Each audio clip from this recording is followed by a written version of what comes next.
Annie was almost home when she realised she'd left her phone at the restaurant. The September evening air was nipping at her jacket collar, letting her know that summer was on the wane. The gentle rhythm of her rubber-soled boots on the pavement was as soothing as the tick of the old carriage clock that used to sit on her parents' mantelpiece.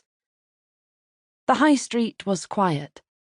The pubs had long since expelled their patrons, and the lights in the flats above the shops were all but extinguished.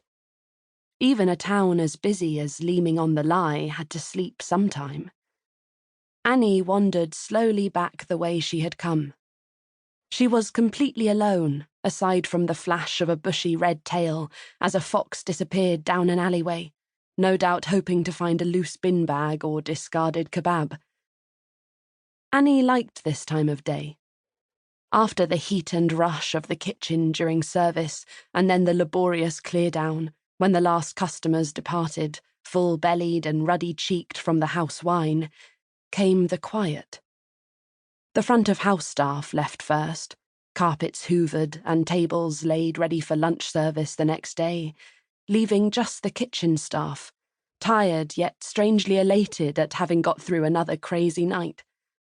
When the last pan was dried and the floor mopped, Annie would let them go, listening as their animated conversations drifted out of the courtyard and into the sleeping streets beyond.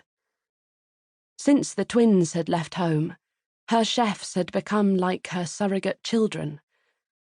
And then she was alone. The calm after another hard-won day washed over her.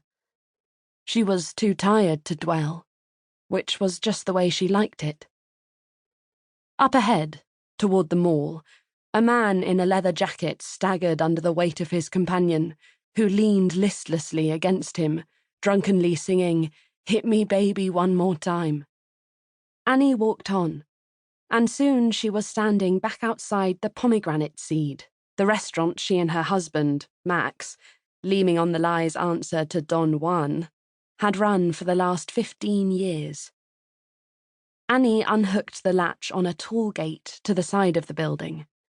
A steep path led down toward a small courtyard and kitchen garden, with raised beds and cold frames to the right, and to the left, a crooked flight of stone steps down to the kitchen door.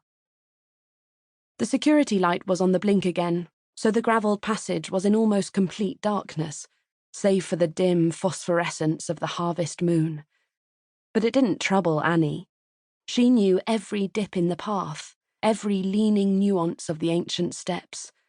This was her domain. She fumbled for her keys, then let herself in. The kitchen hummed with electrical appliances, the green lights atop the industrial fridges and freezers punctuating the blackness of the still warm kitchen. Annie located her phone quickly on the vast stainless steel worktop by way of the red message light. The cold light from the screen spilled out into the sleeping kitchen. The message was from Max. "Sorry, love. Going to be late. Jude's fallen out with Petra again, so I'm going to sink a few pints with him. Kiss, kiss. M." Annie rolled her eyes. Petra seemed to throw Jude out of their flat above the pub on an almost weekly basis. She shoved the phone into her pocket and was about to leave when she heard a noise coming from the restaurant. She froze. Shit!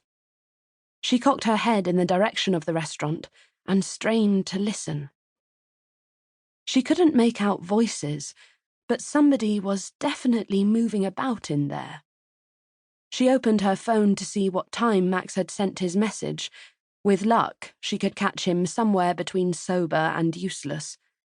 As Annie's finger hovered over Max's name, the last bar of her phone battery blipped out and snapped her back into darkness.